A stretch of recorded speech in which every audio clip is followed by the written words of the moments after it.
صحابہ کرام تاجدار کائنات صلی اللہ تعالیٰ علیہ وسلم کی امت کے لیے بچاؤ کا ذریعہ ہے،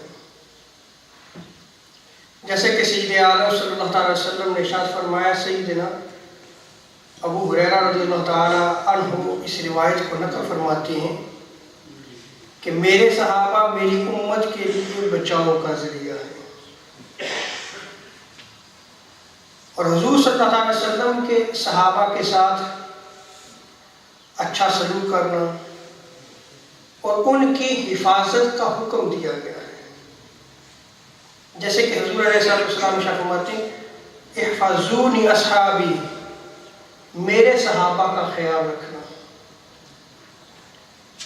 اور اسی طرح دوسرے مقام پر سید عالم صلی اللہ علیہ وسلم نے ارشاد فرمایا وَأَحْسِنُوا إِلَىٰ أَصْحَابِي، میرے صحابہ کے ساتھ اچھا سلوک کرنا۔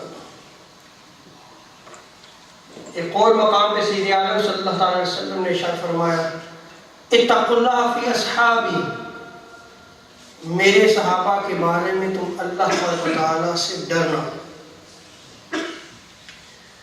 یہ صحابہ کرام کا جو مقام و مرتبہ ہے صرف اس وجہ سے ہے کہ انہوں نے ایمان کی حالت میں حضور صلی اللہ علیہ وسلم کو دیکھا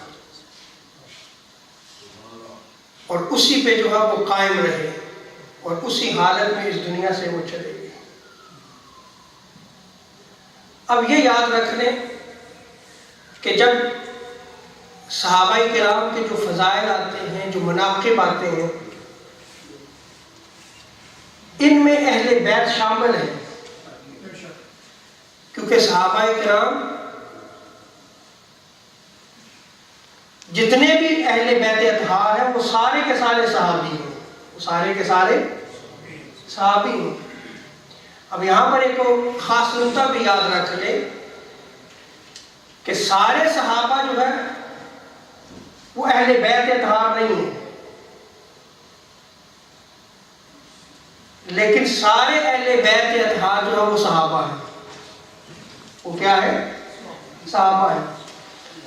تو جو صحابیت کا ٹائٹل ہے، جس ٹائٹل میں حضور صلی اللہ علیہ وسلم نے ان صحابہ کا خیال رکھنا، ان سے اچھا سلوک کرنا، ان کے بارے میں اللہ سے ڈرنا، اس میں جہاں دیگر صحابہ شامل ہیں وہاں پہ اہل بیت اطہار بھی شامل ہیں۔